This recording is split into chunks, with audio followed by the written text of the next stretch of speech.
अल्प आय और कमजोर वर्ग के लिए बनाई गई श्यामा प्रसाद मुखर्जी नगर योजना का सोमवार को नसीराबाद रोड स्थित खेल मैदान टैचिंग ग्राउंड से पहले माकूपुरा क्षेत्र में शुभारंभ किया गया।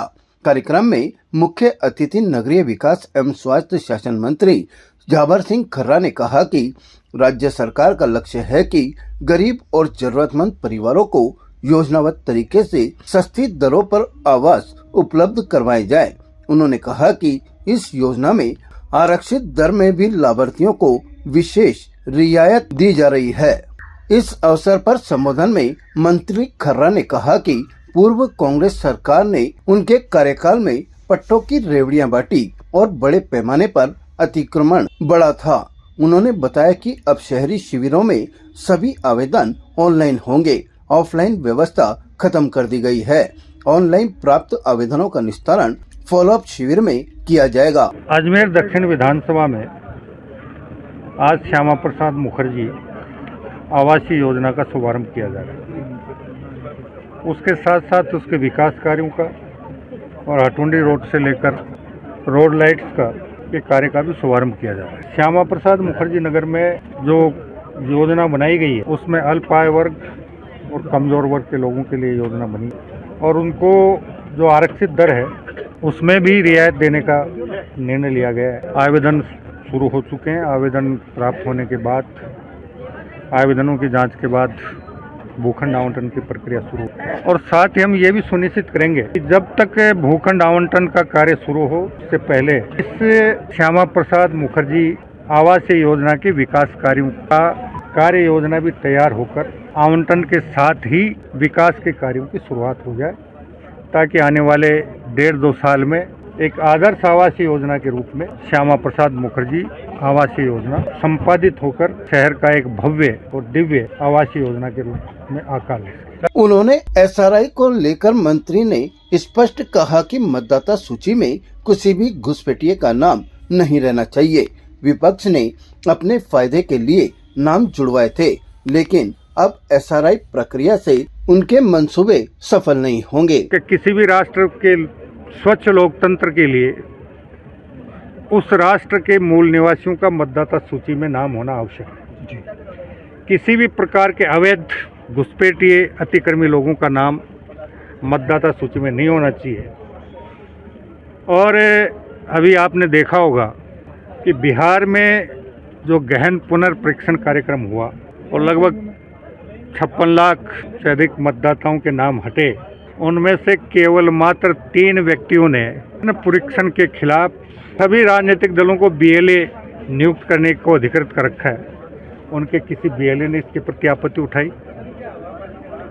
तो ये मानकर चलिए कि जितने भी विपक्षी दल एसआईआर कहें या गहन परीक्षण मतदाता सूची का गहन परीक्षण की बात करें, उन्होंने जिन जिन घुसपैठियों को अपने फायदे के लिए विभिन्न प्रकार के चाहे राशन कार्ड हो चाहे आधार कार्ड हो बनवाकर सरकारी सुविधाएं उठाकर उन्हें भारत का गैर कानूनी रूप से मतदाता बनाया था, अब उनके मंसूबे एसआईआर से पूरे नहीं हो पा रहे हैं और इसी बात को लेकर वो बुरी तरह से दुखी हैं और जनता में भ्रम फैलाने का प्रयास कर रहे हैं। लेकिन बिहार की जनता ने उनके भ्रम को भी नेस्ता नाबूद कर दिया। उन्होंने कहा कि राजस्थान सरकार ने एक राज्य एक चुनाव की प्रक्रिया के लिए आवश्यक सभी कार्य सितंबर 2025 में पूरा कर नोटिफिकेशन जारी कर दिया है। अब राज्य पिछड़ा वर्ग आयोग ओबीसी के आंकड़ों को अंतिम रूप दे रहा है।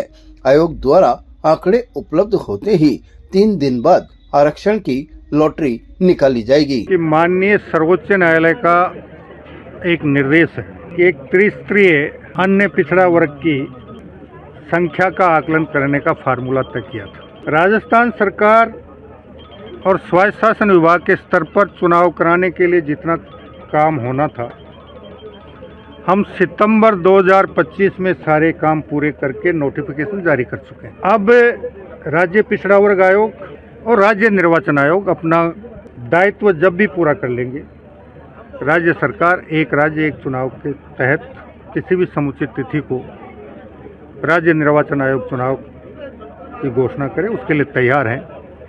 कांग्रेस ये चाहती है कि पिछड़ा वर्ग को आरक्षण दिए बगैर सर्वोच्च न्यायालय के निर्णय की अवहेलना में नगर निकायों के चुनाव हों और राज्य सरकार माननीय सर्वोच्च न्यायालय के निर्णय की पालना में राज्य पिछड़ा वर्ग आयोग को गठित करके उन्हें इस काम में लगा चुके हैं। और अभी तक की जो सूचना मेरे पास है, राज्य पिछड़ा वर्ग आयोग 3 संभागों का दौरा पूर्ण कर चुका है और अब बाकी संभागों का दौरा पूर्ण कर वो निकायवार जिस दिन भी ओबीसी के आंकड़े उपलब्ध करवा देगा, हम 3 दिन में आरक्षण की लॉटरी निकालकर राज्य निर्वाचन आयोग को प्रेषित करना होता है। वो काम करके सरकार राज्य निर्वाचन आयोग को सूचित करती है कि हमारा ये काम था, हम पूरा कर चुके हैं। और राज्य सरकार और हमारा डीएलवी स्वायत्त शासन विभाग राज्य निर्वाचन आयोग को सूचित कर चुका है कि हमारे स्तर का जो काम था हम सितंबर 2025 में पूर्ण करके नोटिफिकेशन जारी करवा चुके हैं। मंत्री खर्रा ने कहा कि योजना के शुभारंभ के साथ ही आवेदन प्रक्रिया शुरू हो गई है। आवेदन की जांच के बाद भूखंड आवंटन होगा और आवंटन के साथ ही विकास कार्य भी तुरंत शुरू करने के निर्देश दिए गए हैं।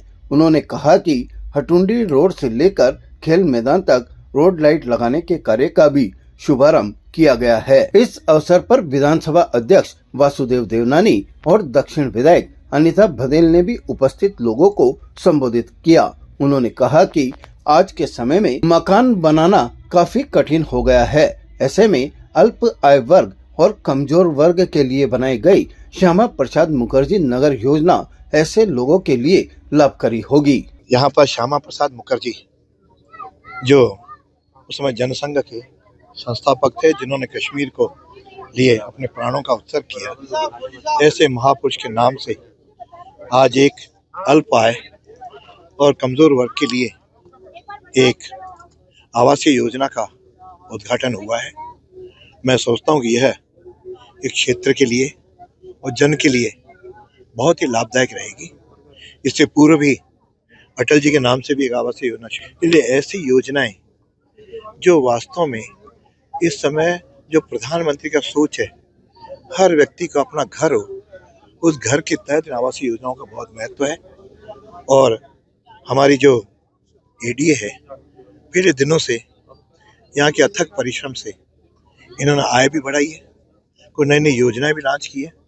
इसलिए मैं इन अधिकारियों को अपनी ओर से साधुवाद देता हूँ और आशा करता हूँ ये सब अधिकारी और जनप्रतिनिधि आपसी समन्वय से अजमेर को आगे बढ़ाएंगे।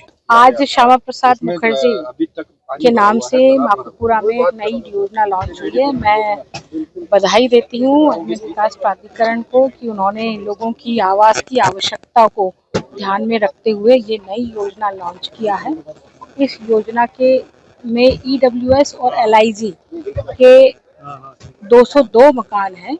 मुझे लगता है कि शहर के उन 202 लोगों को जिनके पास भूखंड नहीं है, रहने के लिए जगह नहीं है, वो यहाँ आवेदन कर सकेंगे और लॉटरी के माध्यम से उनको ये भूखंड आवंटन होगा, जिससे जो गरीब लोग हैं, जिसको जो मकान नहीं बना सकते, उनको एक अच्छी योजना में एक नियमानुसार भूखंड उपलब्ध हो पाए। ताज़ा खबरों के लिए देखते रहें सरेराह न्यूज। अपना फोन उठाएं और सब्सक्राइब करना ना भूलें।